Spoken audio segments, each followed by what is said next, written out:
नमस्ते दोस्तों, आप सभी का स्वागत है हमारे यूट्यूब चैनल फ्यूचर कंप्यूटर झालापाटन में। दोस्तों, लास्ट वीडियो जैसा कि हमने राज एसएसपी मोबाइल ऐप के बारे में बताया था कि राज एसएसपी मोबाइल ऐप के माध्यम से भी आप वार्षिक सत्यापन कर सकते हैं, जो राजस्थान में सरकारी योजना के तहत जैसे कि मुख्यमंत्री वृद्धजन पेंशन योजना या विकलांग योजना या एकल नारी योजना के तहत जो उनको पेंशन मिलती थी, उनका सत्यापन जो था वो आप राज्य एसएसपी के माध्यम से भी कर सकते हैं, जिसमें ना तो बायोमेट्रिक की ज़रूरत है ना आइरिश की ज़रूरत है। वो फ़ोटो के माध्यम से, यानी आप लाइव पेंशनर का फ़ोटो लेके यानी फ़ोटो स्कैन करके वो काम कर सकते थे। उसके बारे में हमने आपको वीडियो शेयर करी थी दोस्तों। उसमें हम स्क्रीनशॉट नहीं ले पा रहे थे, इस वजह से हमने सारी रिटर्न में आपको प्रोसेस बताई है। हालांकि उस प्रोसेस में कहीं पे भी अगर आपको इशू आता है तो आप मुझे कमेंट के माध्यम से हमें बता सकते हैं, हम आपको उसका सॉल्यूशन बता देंगे। और दोस्तों, लास्ट वीडियो में हम किसी टेक्निकल इशू की वजह से आवाज़ भी हमारी रिकॉर्ड नहीं हो पाई थी और वो वीडियो बिना आवाज़ के ही अपलोड हो गया। और जैसा कि यूट्यूब में है कि आप बाद में आवाज़ अपलोड नहीं कर सकते, इस वजह से हमारा वो वीडियो बिना आवाज़ के ही रह गया है। तो इस बार हम उस चीज़ का विशेष ध्यान रखेंगे कि हर वीडियो प्रॉपर आवाज़ के साथ रिकॉर्ड है और आवाज़ भी क्लीन आवाज़ रहे, ताकि आपको उस वीडियो को समझने में कोई किसी भी तरीके का इशू ना रहे। दोस्तों, जैसा कि आपने और भी हमारे पुराने वीडियोस देखे होंगे जिसमें हमने ABC ID scholarship, national scholarship और इस तरीके की चीज़ें जो स्टेट लेवल या सेंट्रल लेवल पे होती है, जो ऑनलाइन वर्क होता है, उसके बारे में हम हमेशा आपके लिए वीडियोस लाते रहते हैं। और जो हमारे चैनल पे पहली बार आए हैं तो वो हमारे पुराने वीडियोस को देख कर अगर उनको लगता है कि हमारे वीडियोस उनके लिए कामगार है, यानी वो यूज़फुल है, तो वो हमें सब्सक्राइब कर ले, ताकि आगे आने वाले वीडियो जो नई नई योजना या नई नई स्कीम्स आती है या कोई ऐसी चीज़ है जो किस तरीके से उसे ऑनलाइन प्रोसेस करेंगे, इसके बारे में जानकारी लेनी है तो वो हमारे चैनल पर हम उसको अपलोड करते रहते हैं। और दोस्तों, किसी और चीज़ के बारे में आपको जानकारी चाहिए तो आप हमें कमेंट सेक्शन में ज़रूर बता सकते हैं। तो दोस्तों, आज का वीडियो जो है हमारा स्पेशली सेंट्रल लेवल का है, यानी ई स्टाम्पिंग के बारे में है। जैसे कि आप लोग जानते हैं कि आजकल स्टाम्प पेपर जो है वो पहले ऑफलाइन डिस्ट्रीब्यूट होते थे, यानी ऑफलाइन दिए जाते थे स्टाम्प वेंडर के माध्यम से। लेकिन अब स्टाम्प जो है वो पूरे भारत में ऑनलाइन हो चुके हैं। और ऑनलाइन का मतलब है कि ई स्टाम्पिंग आपको प्रोवाइड की जाती है, यानी आप किसी भी स्टाम्प वेंडर से लेते हैं तो वो आपको ऑनलाइन वेरिफिकेशन के माध्यम से स्टाम्प प्रोवाइड कराता है। तो दोस्तों, ये प्रोसेस किस तरीके से होती है, ये स्टाम्प वेंडर तो उसके लिए ऑथराइज है ही सही, लेकिन साथ ही साथ दोस्तों अब नॉर्मल सिटीजन अपने स्टाम्प भी ऑनलाइन ले सकता है। उसकी पूरी प्रोसेस हम यहाँ पे बताएंगे, किस तरीके से आप उसमें रजिस्ट्रेशन करेंगे, किस तरीके से आप उसको यूज़ कर सकते हैं, उसकी पूरी प्रोसेस रहेगी। तो दोस्तों, सबसे पहले आप गूगल पे जाएंगे, गूगल या कोई भी सर्च इंजन आप जो भी यूज़ करते हैं, तो उस पर जाके आप यहाँ पे लिखेंगे ई स्टाम्पिंग स्टॉक होल्डिंग। आपको ये लिखना है यहाँ पे ई स्टाम्पिंग स्टॉक होल्डिंग। जैसे ही आप ये लिखेंगे तो सबसे पहले या दूसरे नंबर पे आपको एक लिंक मिलेगा ई स्टाम्पिंग के नाम से, जिसका यूआरएल यहाँ पे है। सो दोस्तों, सभी जो ज़रूरी यूआरएल जो आपको चाहिए रहेंगे वो हम आपको वीडियो के डिस्क्रिप्शन बॉक्स में भी शेयर करेंगे, आप वहाँ से भी उसको एक्सेस कर सकते हैं। तो जैसे यहाँ पे हमने ई स्टाम्पिंग वाले ऑप्शन पे क्लिक करते दोस्तों ये stock holding corporation of India limited का पोर्टल ओपन हो जाएगा। ये ई स्टाम्पिंग का पोर्टल है जिसके माध्यम से स्टाम्प वेंडर और सभी तरीके के स्टाम्प प्रोवाइड कराने वाले पर्सन्स इस वेबसाइट को यूज़ करते हैं। तो दोस्तों, हम इसके बारे में आगे और बात करते हैं। सबसे पहले हम बात करेंगे रजिस्ट्रेशन के बारे में।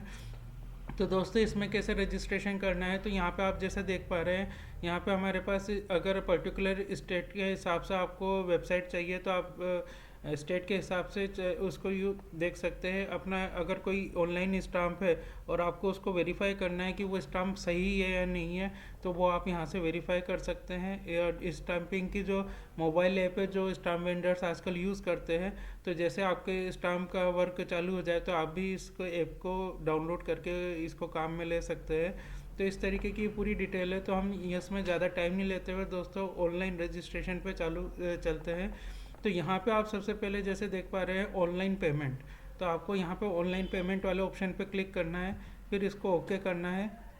ओके करने के बाद दोस्तों यहाँ पे एक पोर्टल ओपन होगा जिसमें आपका रजिस्ट्रेशन का यहाँ पे लॉगिन का रहेगा सिस्टम। अब दोस्तों जैसे आप पहली बार ये काम कर रहे हो यानी अभी तक आपने रजिस्ट्रेशन नहीं करा है, तो हम पहले रजिस्ट्रेशन की प्रोसेस बता देते हैं।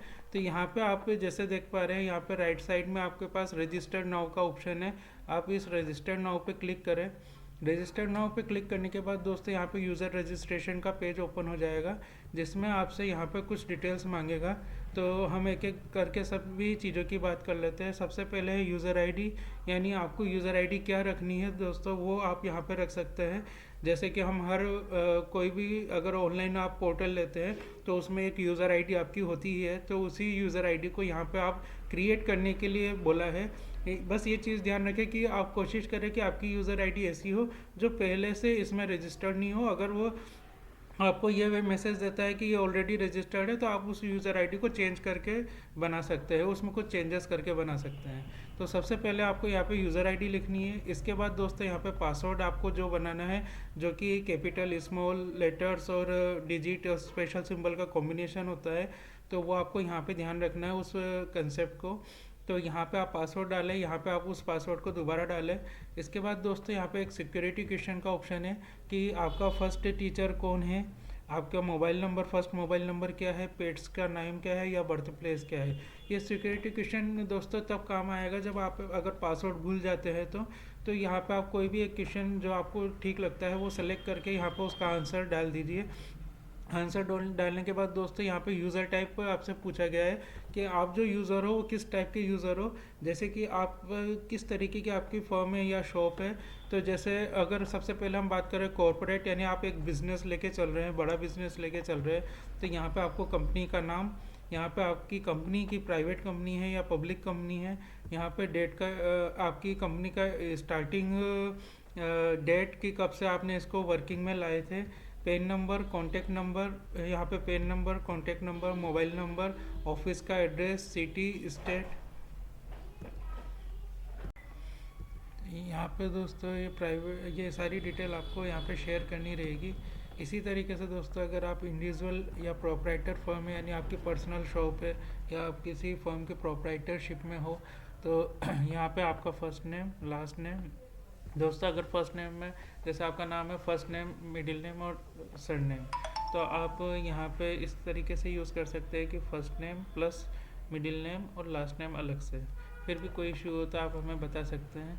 यहाँ पे आपका जेंडर है, मेल फीमेल क्या रहेगा, डेट ऑफ बर्थ आपकी, PAN number, occupation, mobile number, address, city. इस तरीके से आपकी पर्सनल, आपकी जो शॉप की डिटेल है पर्सनल, वो आप यहाँ पे डाल सकते हैं आपकी डिटेल के साथ। इसी तरीके से दोस्तों अगर पार्टनरशिप फर्म है, यानी आपने आपकी जो फर्म है वो पार्टनर्स के उस अंडर है, तो यहाँ पे आप कंपनी का नेम, यहाँ पे आपका टाइप की रजिस्टर्ड फर्म है या अनरजिस्टर्ड है, उसका starting date, PAN number, contact person, mobile number. इस तरीके से आपको यहाँ पे पूरी डिटेल शेयर करनी रहेगी। तो जैसे हम यहाँ पे एक एग्जांपल इंडिविजुअल की बात करते थे, इंडिविजुअल की यहाँ पे डिटेल आप डाल के यहाँ पे फिर दोस्तों ये जो पोर्शन है ये सभी के लिए सेम रहेगा, चाहे वो किसी भी कैटेगरी में आता हो। तो यहाँ पे आपको ईमेल आईडी डालनी है। तो ईमेल आईडी डालने के बाद यहाँ पे आपको बैंक डिटेल डालनी है। बैंक डिटेल में आपको जो भी पर्सन का आप नाम लिख रहे हो, जो भी प्रोप्राइटर है या जो कंपनी का मेन हेड है, वो कॉन्टैक्ट पर्सन है, तो उसकी यहाँ पे नेम, यहाँ पे बैंक, कौन सी बैंक से वो रजिस्टर अकाउंट है वो बैंक, यहाँ पे बैंक की ब्रांच का नाम, यहाँ पे अकाउंट नंबर, यहाँ पे IFSC कोड और कैप्चा कोड डाल के यहाँ पे दोस्तों यहाँ पे टर्म्स एंड कंडीशन एक्सेप्ट करनी है। टर्म्स एंड कंडीशन यहाँ पे आपको पूरी डिटेल में दे रखी है, आप इसको पढ़कर यहाँ पे टर्म्स एंड कंडीशन अप्रूव कर सकते हैं। इसके बाद दोस्तों जब आपकी डिटेल पूरी सबमिट कंप्लीट हो जाए तो यहाँ पे सेव बटन पे क्लिक करेंगे। सेव बटन पे जैसे ही आप क्लिक करेंगे तो दोस्तों यहाँ पे इंडिविजुअल के लिए OTP से वेरिफिकेशन कराना ज़रूरी है, जिसके बारे में हम यहाँ पे आपको बताते हैं कि किस तरीके से रहेगा वो वेरिफिकेशन।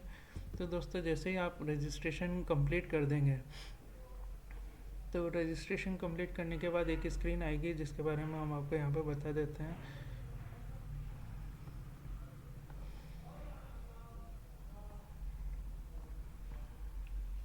दोस्तों इससे क्या है कि ई स्टाम्पिंग आप घर बैठे ही कर सकते हैं।